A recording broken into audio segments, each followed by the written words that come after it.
Hi there, traders. This is Brad Gilbert with FX Market Insight for Wednesday, the 1st of July. All right, now, let's hopefully this month gives us something a little bit more than the previous. To start the month, well, I guess it's the start in Asia. To finish the last month, US equities were up 0.85 now. I've been looking at the equity markets as the main sort of catalyst for some moves in the dollar, and consequently across some of the other pairs, but that's slightly changed today, and I'll show you where I think price action is really coming from. Now, just as a bit of an update, the dollar index, this is going to be prevalent across all your major currency pairs. See this, just unconvincing price action. It's a small little blimp up above resistance, back down into the range, sort of taking out stops above the market, and now just drifting back. It's unconvincing sort of both ways. The majors, as they look at the moment, are sort of discombobulating all over the place. Okay, no real method or synchronicity there across the pairs. Now, just coming back across, let's just have a look at the major currency pairs, and then I'll tell you where I can see price action coming from. So a lot of the majors, right, we're not getting that move. We're not getting that knockout momentum driver from the fundamentals. So, and that's because of all the various geopolitical news sort of coming and going all over the place. So the Aussie right at the moment, just trading sideways back in the range, as is Kiwi, Euro the same. And you can see the nice big bounce here in sterling. A bit of a double whammy resistance here around 124, probably 10-ish. But that's a pretty sizable move back up, 120-point move. Dollar CAD lower. Now, oil has rallied a bit, and one of the main things was the OPEC. I mean, everyone's cutting oil supply, and that's the only reason why oil is rallying, and it's putting downward pressure on dollar CAD. The dollar move, well, the dollar index did come off a bit. It might be a bit in there, but one of the weirder ones is dollar yen is etching a little bit higher, whilst dollar Swiss really flipped back on itself. So, you know, if the dollar's doing different things on all different pairs, especially the dollar-related pairs, you're like, well, what is going on here? And it's too hard to sort of see what's going on. So, to me, it's just where I would go back to my risk-on, risk-off profile and have a look here and see what's going on. Well, you got the equity markets slightly up in the US. Asian equities, well, they're just sort of kicking off. No major moves, but on the correlation matrix, I'm using this tool to pretty much, because there's so much disparity in the geopolitical news, and I don't know what's impacting what, I'm trying to find out what in the market is impacting all the other instruments. Now, the 10-year treasuries, check out this. This is lighting up the boards across a lot of pairs, right? Obviously, the yen crosses with dollar yen going up. Also, CAD. So just keep an eye on the 10-year treasuries, or the US treasuries themselves, the bond yields. They are definitely sort of coming into play. Dollar yen, with that little move higher, is bringing in the yen crosses there as well. And it seems to be correlating quite nicely with the treasury. So that's where you've got to sort of shift your view. And that's because the news, as I said, it's nothing we can control. It's out of, obviously, we've got no aspect of control on this. You're looking at the various news and trying to find out what's going on. OPEC oil output sinks as Saudi deepens cuts. I mean, how much money is enough money? These guys are after more than they can get.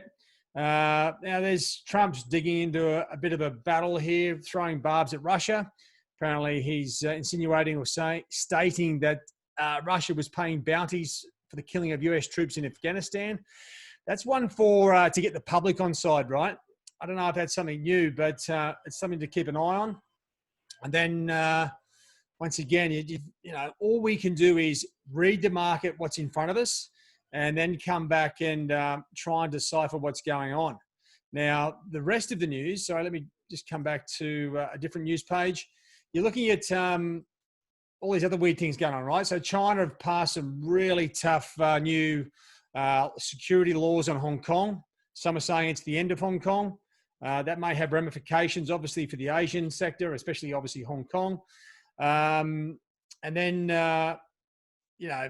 there's all little bits and pieces about loans and this and the COVID bits and pieces going on. Like someone saying 100,000 a day. I mean, there's so much.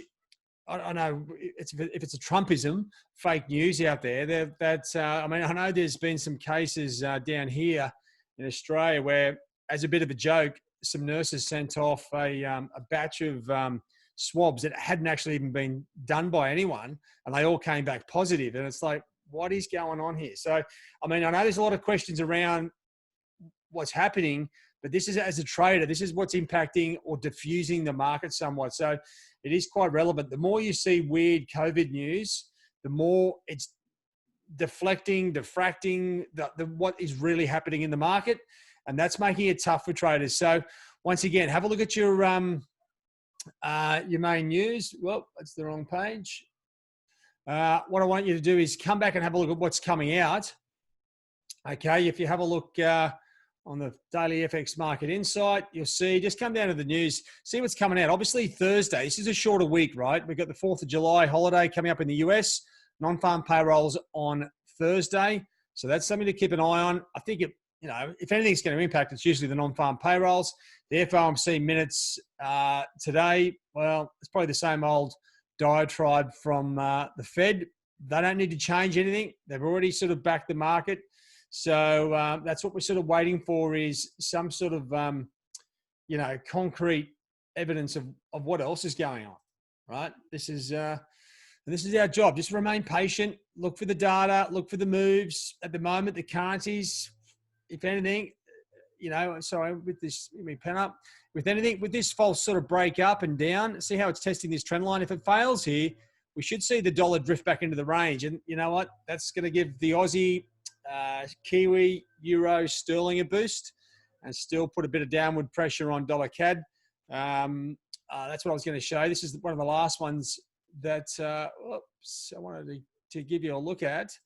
Was just have a look at this. This is one of the things that I was a little bit confused with.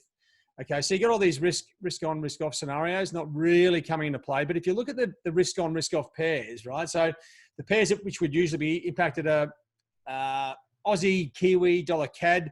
Then you got the yen and dollar Swiss here, right? So dollar yen cruising the top side, dollar Swiss totally correcting. Now that's a weird move on the dollar, where yen and the Swiss are both neutral. That's a big imbalance. And to me, that's a big warning, like the markets are a little bit loose, right? A little bit out of control, and I don't know what's going on. And as I sort of pointed out that before, if you do have Metastock, check out if you've got a correlation matrix. I mean, you've got to set these things up yourself, unless you've got our templates. To me, the Treasuries is the one that is really kicking into gear. The S&P minis, of course, yen, Aussie yen, and then you're coming down here to dollar CAD, right? So that's where we are, guys. A little bit confusing, a little bit diffused markets. We just need to wait and see how things play out for the rest of the week. All right, guys. Cheerio.